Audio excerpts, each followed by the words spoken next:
हवा में पुरानी किताबों और चमड़े की एक अजीब सी गंध थी। यह गंध जैसे समय की परतों में छिपी कहानियों को बयां कर रही थी। हर किताब अपने आप में एक रहस्य थी।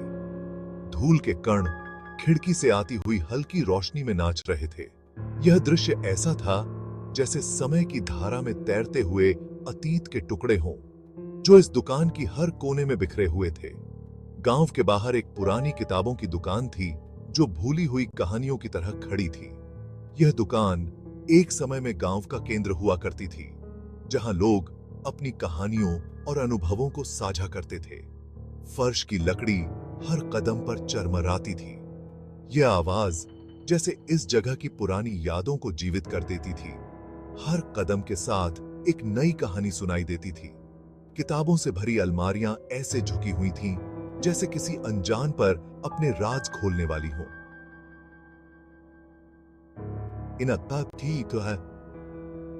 इन अलमारियों में न जाने कितनी कहानियां और रहस्य छिपे हुए थे, जो किसी खोजकर्ता का इंतजार कर रहे थे। आर्या, जो कि एक कॉलेज स्टूडेंट थी और उसे नई नई चीजें जानने का बहुत शौक था, उसे इस दुकान का रहस्य बहुत अजीब लगता था। उसे ऐसा लगता था जैसे इस दुकान में कुछ खास है, कुछ ऐसा जो उसे अपनी ओर खींच रहा है। वो अपनी उंगलियों से पुरानी किताबों को छूती हुई आगे बढ़ रही थी। हर किताब एक नए संसार का दरवाजा थी। उसे ऐसा महसूस हो रहा था जैसे वो हर किताब के साथ एक नई यात्रा पर निकल रही हो। उसे अपने हाथों में इतिहास का भार और न जाने कितने किस्सों का एहसास हो रहा था। हर किताब के पन्नों में छिपी कहानियां उसे अपनी ओर बुला रही थीं, जैसे वो उसे कुछ बताना चाहती हो। दुकान के एक कोने में एक पुरानी सी नोटबुक रखी हुई थी। यह नोटबुक बाकी किताबों से अलग थी, जैसे इसमें कुछ खास छिपा हो। काले रंग के चमड़े की बनी हुई यह नोटबुक देखने में बहुत ही साधारण सी लग रही थी, लेकिन इसकी सादगी में भी एक आकर्षण था, जो आर्या को अपनी ओर खींच रहा था। इसके पन्ने पीले और मोटे थे, जिनमें से सीलन की गंध आ रही थी। यह गंध जैसे इस नोटबुक की पुरानी यादों और रहस्यों को बयां कर रही थी। आर्या का मन उस नोटबुक को देखकर और भी उत्सुक हो गया और उसने उसे उठा लिया। उसे क्या पता था कि वो किस मुसीबत को अपने पास बुला रही है। इस नोटबुक में छिपे रहस्य उसे एक नई यात्रा पर ले जाने वाले थे, एक ऐसी यात्रा जो उसकी जिंदगी को हमेशा के लिए बदल देगी। आर्या के हाथ में आते ही नोटबुक ठंडी हो गई, जिससे उसकी रियर एज की हड्डी में सिहरन दौड़ गई। यह ठंडक किसी साधारण किताब की नहीं लग रही थी, मानो इस किताब में कोई रहस्य छुपा हो। उसने सोचा कि शायद दुकान की नमी की वजह से ऐसा हुआ होगा, लेकिन उसके मन में एक अजीब सा शक भी था, जैसे इस किताब में कुछ खास है। चमड़े के कवर पर कुछ भी नहीं लिखा था। यह देखकर आर्या को और भी उत्सुकता हो रही थी। उसने सोचा कि शायद यह कोई पुरानी डायरी हो, जिसमें किसी ने अपने जीवन के अनकहे किस्से लिखे हों। जैसे ही उसने नोटबुक खोली, एक अजीब सी गंध उसके पास आई, जिससे उसे लगा जैसे वो किसी और जमाने में आ गई हो। यह गंध उसे किसी पुराने समय की याद दिला रही थी, जैसे यह किताब समय की परतों में छुपी हो। शुरुआत के कुछ पन्ने तो खाली थे, पर जैसे जैसे वो पन्ने पलट रही थी, उसे कुछ धुंधले से निशान दिखाई दे रहे थे। ऐसा लग रहा था जैसे किसी ने बहुत समय पहले कुछ लिखा हो और अब वो मिट चुका हो। आर्या ने ध्यान से देखा तो उसे लगा कि यह निशान किसी गुप्त भाषा में लिखे गए हैं। ऐसा लग रहा था जैसे किसी ने अदृश्य हाथों से लिखा हो। यह लिखावट इतनी धुंधली थी कि उसे पढ़ना मुश्किल था, लेकिन आर्या ने हार नहीं मानी। आर्या यह सब देखकर हैरान थी। उसने वह नोटबुक खरीदने का फैसला किया। उसके मन में यह सब देखकर बहुत से सवाल उठ रहे थे। उसने सोचा कि शायद इस किताब में कोई पुराना रहस्य छुपा हो, जिसे वह सुलझा सकती है। दुकानदार एक बूढ़ा व्यक्ति था, जिसकी आंखों में बहुत से रहस्य छुपे हुए थे। उसने आर्या को नोटबुक खरीदते हुए देखा। उसकी आंखों में एक अजीब सी चमक थी, जैसे वह कुछ जानता हो जो आर्या नहीं जानती। ऐसा लग रहा था जैसे उसे नोटबुक देते हुए बहुत दुहक हो रहा हो। जो कि नोटबुक में खोई हुई थी, ने उस पर ध्यान नहीं दिया। दुकानदार की उदासी ने आर्या को थोड़ा असमंजस में डाल दिया, लेकिन उसकी उत्सुकता ने उसे आगे बढ़ने से नहीं रोका। उसने पैसे दिए और नोटबुक लेकर दुकान से बाहर आ गई। उसके मन में कई सवाल थे, लेकिन उसने सोचा कि वह घर जाकर इस किताब को और ध्यान से देखेगी। उसका मन उत्सुकता से भरा हुआ था। उसने सोचा कि शायद इस किताब में कोई ऐसा रहस्य छुपा हो जो उसकी जिंदगी बदल सकता है।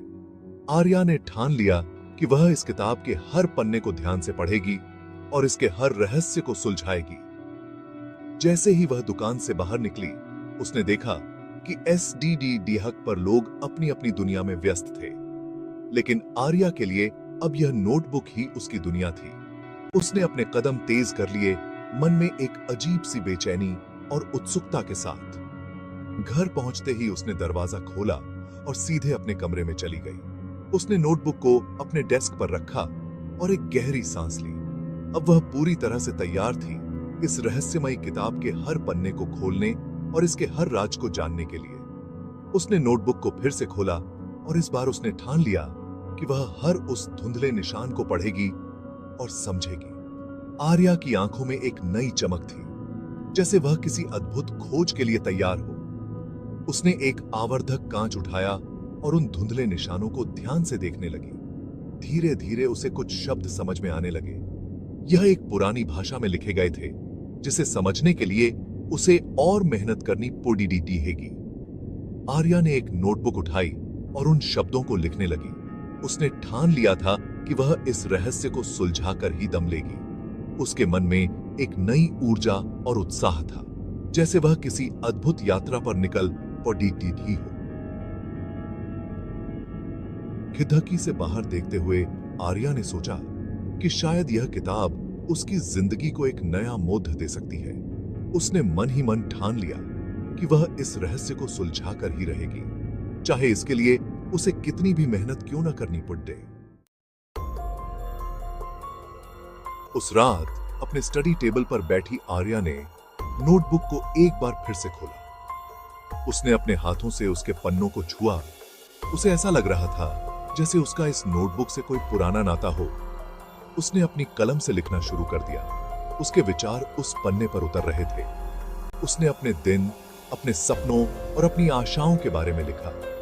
उसने अपने दिल की सारी बातें उस नोटबुक में लिख दी। पर जैसे ही उसने एक वाक्य खत्म किया और दूसरा शुरू करने लगी, उसने देखा कि उसके लिखे हुए शब्द गायब हो गए थे। पहले तो उसने सोचा कि शायद उसे दिखाई नहीं दे रहा होगा। उसने अपनी आंखें मली और सोचा शायद वो थकी हुई है।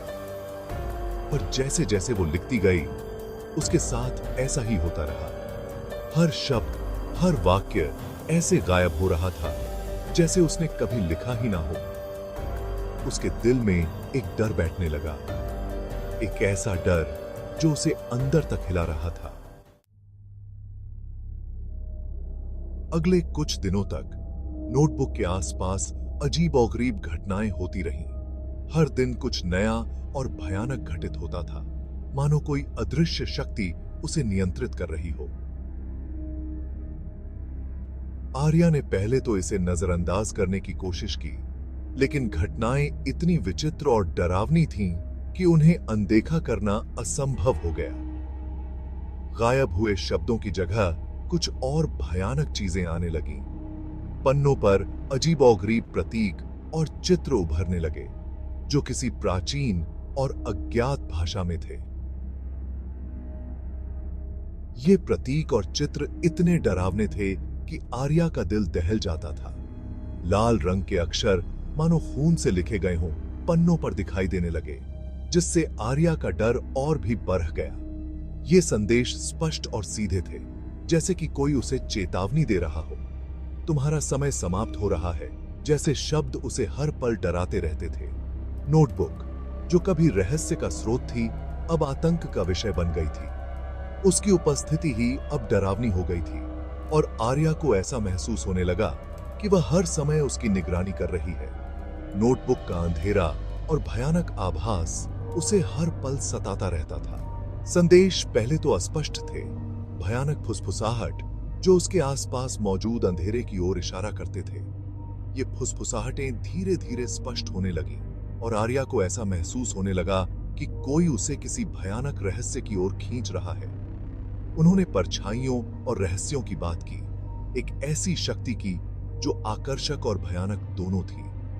आर्या को ऐसा महसूस होने लगा कि नोटबुक में कोई प्राचीन और शक्तिशाली आत्मा बसी हुई है जो उसे अपनी ओर खींच रही है। आर्या ने अजीबोगरीब घटनाओं को तर्कसंगत बनाने की कोशिश की, लेकिन गहराई से एक आदिम भय ने जड़ पकड़ ली। उसने खुद को समझाने की कोशिश की कि यह सब उसकी कल्पना का हिस्सा है, लेकिन नोटबुक की भयानक शक्ति ने उसे हर बार गलत साबित किया। ऐसा लग रहा था कि नोटबुक का अपना जीवन है और हर गुजरते दिन के साथ उसकी शक्ति बढ़ती जा रही है। पन्ने अपने आप पलटने लगते थे और नोटबुक से एक अजीब सी ऊर्जा निकलती थी जो आर्या को और भी डराती थी। इसने आर्या के सपनों को प्रभावित करना शुरू कर दिया। उसे भयानक दृश्यों और परेशान करने वाली भविष्यवाणियों के भंवर में खींच लिया। हर रात उसे डरावने सपने आते थे जिनमें नोटबुक की भयानक छवियां होती थीं। ये सपने इतने वास्तविक लगते थे कि आर्या को नींद से जागने के बाद भी डर बना रहता था। वास्तविकता और दुःस्वप्न के बीच की रेखा धुंधली हो गई, जिससे वह लगातार चिंता की स्थिति में रही। उसे समझ नहीं आ रहा था कि क्या वास्तविक है और क्या सपना। नोटबुक की भयानक शक्ति ने उसकी मानसिक स्थिति को पूरी तरह से हिलाकर रख दिया था। वह जानती थी कि उसे कोई प्राचीन और दुष्ट चीज मिली है, कुछ ऐसा जिसे वह समझ नहीं पाई थी, लेकिन उससे बचने की सख्त जरूरत थी। आर्या ने कई बार नोटबुक को नष्ट करने की कोशिश की, लेकिन हर बार वह असफल रही। नोटबुक की शक्ति इतनी प्रबल थी कि उसे नष्ट करना असंभव लग रहा था। आर्या को अब यह समझ में आ गया था कि उसे इस भयानक वस्तु से छुटकारा पाने के लिए किसी विशेष उपाय की